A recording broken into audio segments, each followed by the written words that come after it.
Welcome to Deck Analysis and Testing. Today we are looking at Infernoble Knight. Infernoble Knight is a series of Fire Warrior Noble Knights that are good, well, at least in the TCG. Even though we are missing a lot of good support in Duel Links, we can make up for it by using Phoenix Gearfried as a free monster negate that we can search as part of our combo. So let's have a look at the cards. I won't go into the individual cards too much because I will be talking about them a bit more in the combo tutorial. First is Immortal Phoenix Gearfried. This is our main non-Infernoble Knight boss monster. It is a monster negate and also can be special summoned for free from your hand with the help of your skill. It's just a really big guy. Next are our starters. We have 3 copies of Ogier. This bins any Fire Warrior or Noble Arms equip spell, which you can add back when you special summon your Extender. Renowned can special summon itself from your hand, and it's also a tuner, and can grab back the card that you sent with Ogier. So that is the way you will be searching either Astolfo if you don't have him in your hand, or Gearfried if you already have. And speaking of Astolfo, he is the second extender of the deck, which is a free level 4 by banishing Ogier from the graveyard, and also is your non-tuner half when you make your big boss monster. It also has a second effect to banish itself from the graveyard, which doesn't really come up that often, but it's nice for follow-up, I guess. And we have bad starters. We have a Noble Knight Madrot. This is like the way you get to Ogier without actually needing Ogier. So you normal summon this card instead, and then just give him a equip spell, and then just summon Ogier from the deck using its effect. It's not ideal, but because this is a free-to-play version and we need more starters, we gotta do what we need to do. And finally, we have 1 copy of Merlin. This is also not ideal. Even though it does summon Ogier from the deck, it does lock you into only being able to summon Noble Knights, so you cannot summon Immortal Phoenix Gearfried to turn you activate this effect. And yeah, we have 1 copy of Battleland Voxer Veil. This card is a Fire Warrior, which you can add to your hand during the end phase using Roland's effect, which is a pretty good hand trap to make sure that you don't die. We have 1 copy of Roland, which is kind of a searcher. Its main use is to equip itself to a monster as a quick effect from your hand, which gives your big synchro a pop, and also gives it some kind of protection as well. And finally, let's have a look at the spells. We're not playing any traps because we actually don't have a lot of space for traps, because all of your spell and trap zones are likely going to be clogged by equip spells, so that's why we're not playing any. And for the spells, we're playing a bunch of search spells, including 1 copy of Heritage, just searches just any Noble Knight or Noble Arms, and also gives you some form of follow-up by adding itself from your hand from the graveyard. We have 1 copy of Reinforcement of the Army, just searching any warrior. We have the Durendal, which is basically another search spell. 1 copy of Excalibur, which you will be able to search during your combo and give your bigger boss a target immune protection.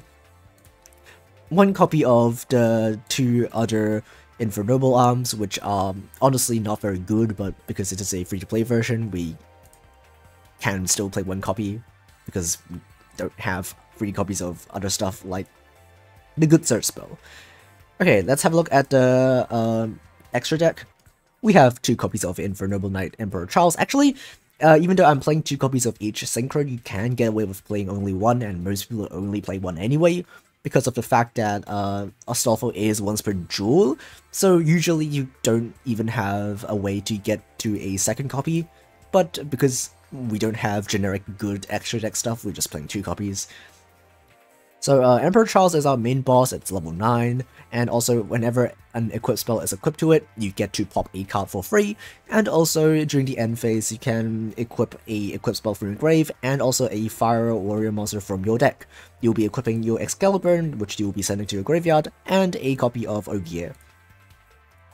Next is Roland. This is our main way that you're going to get your Excalibur, and also your tuner half of your Emperor Charles. So you can activate this effect when it is summoned. During the end phase, you can send an equip spell from your deck to your graveyard and add a Fire Warrior to your hand. You'll be sending a copy of Excalibur and adding something like a Immortal Phoenix Gearfried if you don't have it, or something like a Veil if you already do. And also, it has a quick effect from your graveyard to equip itself to your Charles whenever you want during the main phase, and this gives you a quick effect pop, which is really nice. And finally, we have the bad synchro. We have Captain Oliver, which we don't usually summon, but we can still play it. And because Infinite Noble Knights are technically Noble Knights, we can still play the Xyz of the regular Noble Knights. We probably won't summon them, like, ever, but it is still an option. So yeah. Okay, here we have the expensive version of the deck. It is actually not that much different from the free-to-play version because the entire deck is filled already with Infinite Noble Knight engine monsters or spells. So in this version, we're just playing 3 copies of Phoenix Gearfried because this card is locked behind a structure deck. We're playing some Veilers because, again, we don't have a lot of zones in the spell and trap zones, so hand traps are preferable. And then we're just playing more search spells to increase the consistency. And yeah. And if you have a bit of knowledge about the deck, you might be wondering why I'm playing 3 Astolfos and 1 Renowned. That is simply because I only have 1 copy of Renowned. If you have more copies of Renowned, you should definitely play 3, and then just play 1 copy of Astolfo, because this card is a once per jewel. So replace 2 copies with Renowned, and you will be set. And for the extra deck, we're just playing 1 copy of each Synchro, because again, you can't really summon multiple that easily. And then instead of the second copy of the Synchros, we're just playing some generic links that we could theoretically make throughout the game. Okay, so let me explain some combos of the deck. As you can see in the website, you can go and click Test Hands, which is available for beta in PC. I still don't have a lot of time to make it in all platforms, but we're getting there. So basically, the main combo is 2 monsters. It's a 2-card combo. We have 1 Ogier and 1 Renowned, which is your 2 main pieces of combo. First, we're going to Noble Summon our Ogier, we're going to send Astolfo, and then we're going to Special Summon the Renowned and add back the Astolfo to our hand. And then it treats itself as a tuner, so we can send them both to the graveyard and Synchro Summon our Roland, and then our Roland will be able to activate its effect, which will trigger during the end phase. Then we'll just Special Summon our Astolfo by banishing the Ogier, make it level 4, and then we can make the Charles by using the 2 monsters we have on our field.